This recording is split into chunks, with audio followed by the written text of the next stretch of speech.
You know, there's nothing better than holiday leftovers, but too much of a good thing, well, let's see if we can do something about that.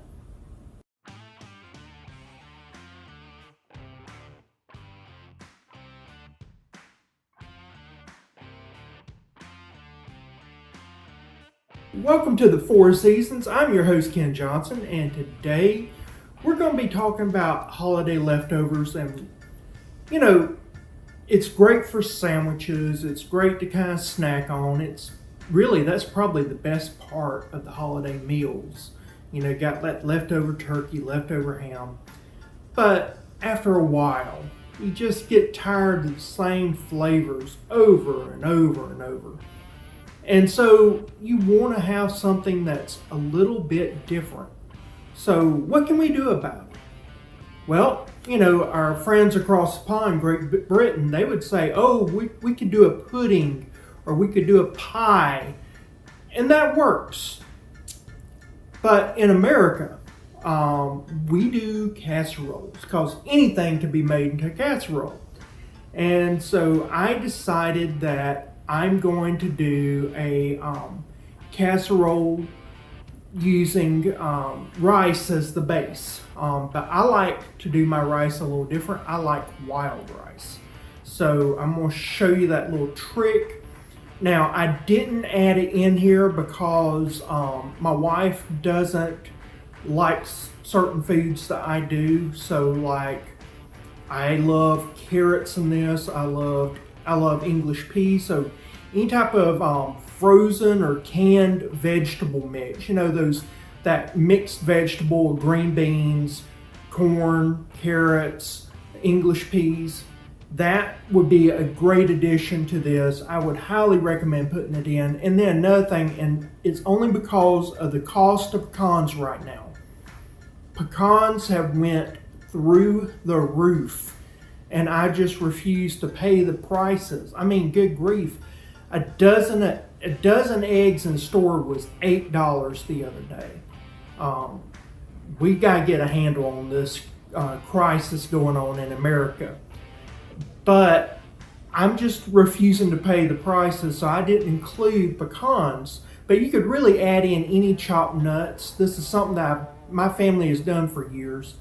Usually, what happens is that when my dad was alive, he would make turkey noodle soup because we always had turkey at Thanksgiving and we had turkey at Christmas.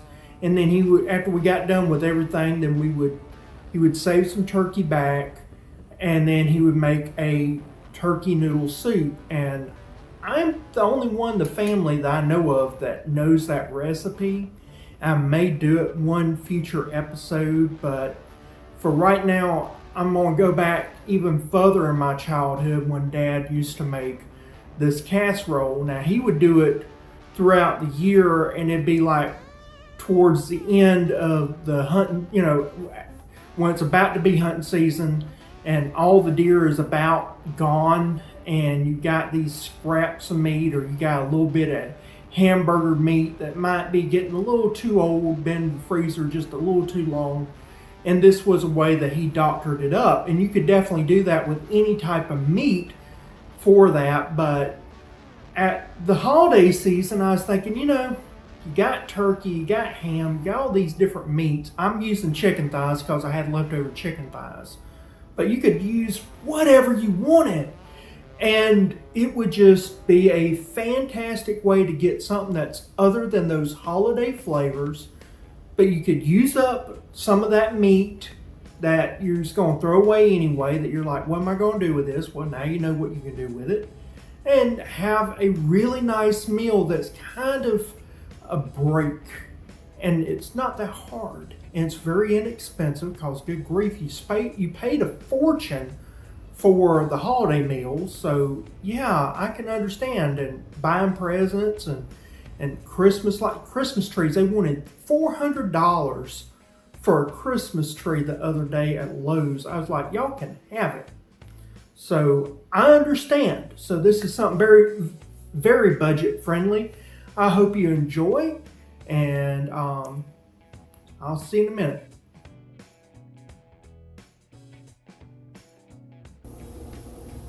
Okay, so for this recipe here, what I've done is I've taken the drippings out of the pan and deglazed it with some water, and that's basically my stock that I'm going to be throwing the meat in. What I did here is I just basically tossed in, I took some meat off the bones, I tossed in the bones, and this is roughly 5 thighs, because I had cooked thighs, but it could easily be turkey, or if it's Christmas time, it could be like lamb, mutton, goose, whatever that you're cooking. But basically any meat that what you're trying to do is take the stock, the bones, the meat, all that, cook it down. Then I'll take all the bones out of here and take the meat off the bone, and we'll go from there. But this is a great way to repurpose any meats from any holiday meal, be it Thanksgiving, Christmas, whatever. Alright, so this has been cooking for about, I'd say 10 to 15 minutes. Now what I'm going to do is take the meat out, let it cool. I'll pull all the meat off the bones, take away the skin, separate the meat, and once it's cool, but while it's cooling I'll show you the next thing. Okay, so I've removed the bones, meat, all that, and this is just stock. Now I'm going to add in some frozen seasoning blend, 10 ounces of it, so not the whole package. Okay, so what we're going to do is this naturally will reduce the temperature because it's frozen. We'll let this come up to temp, and once it comes up to temp and starts to boil, we'll add our next ingredient. Now that's boiling, I'm going to add a little bit of poultry seasoning to taste. You don't want to do too much, you can overdo this. You just want a little bit. You know me, I got to have my herbs de Provence. Again, not much, and you can use whatever seasoning blend you like. My father used to love Italian seasoning blend. This is just a French blend that I like. Now I'm adding in 8 ounces of sliced white mushrooms. It can be really any type of mushroom that you like. These were just on sale at the market, so I got white mushrooms. But like I said, any of them will work. Again, if you know me by now, you know that I like my peppercorn medley from McCormick's. White peppercorns, green peppercorns, black peppercorns, pink peppercorns, coriander, and allspice. And that's just a taste.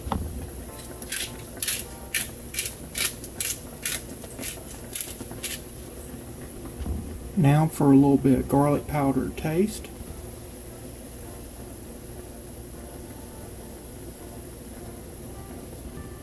Now some onion powder to taste. Because remember, fresh onions are different from the dry onions. Okay, so this is our meat all torn into pieces. Again, this can be as much meat as you have left over. It could be turkey meat, it could be whatever. It doesn't matter. Now, my wife doesn't like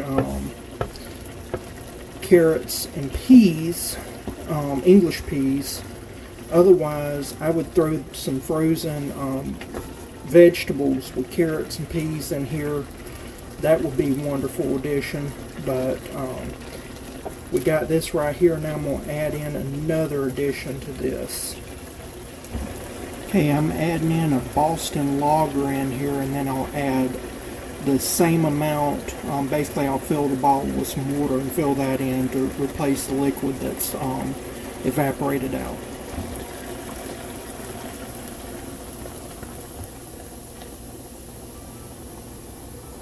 And this is the water here. Now that's up to a boil, I'm going to add in 2 of these 4.5 ounce packages of long grain and wild rice mix. It's already got some seasoning in it. Also, during this time, if you happen to have like a cup or two of nut meats like pecans, walnuts, whatever. I like pecans. You can toss them in there.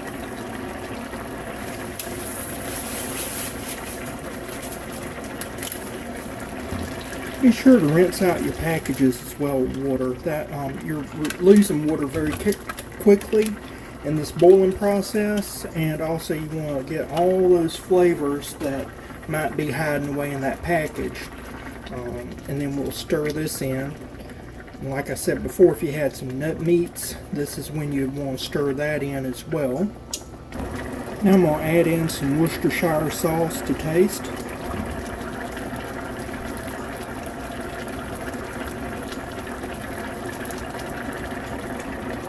I'm going to also add soy sauce to taste, and if you're overseas and you don't have access to soy sauce, but you have something like Marmite or something like that, put that in there. You could also add fish sauce. That's another thing that you could do. Anything to bring up the umami level, which umami is just nothing but savory. Now all this will go into a casserole dish and into the oven. Alright, here it is in the casserole dish. Now time to put it in the oven. And we're going to bake this for about 20 to 25 minutes, or until the water is all absorbed. Here we go into the oven. By the way, we're baking this at 450 degrees Fahrenheit. And here we go. This is perfect again for any Thanksgiving or Christmas leftovers. Give it a try. And if you will, go ahead and give this a like. Subscribe if you're not already subscribed. Hit that notification bell, and I'll see you again next time. Bye.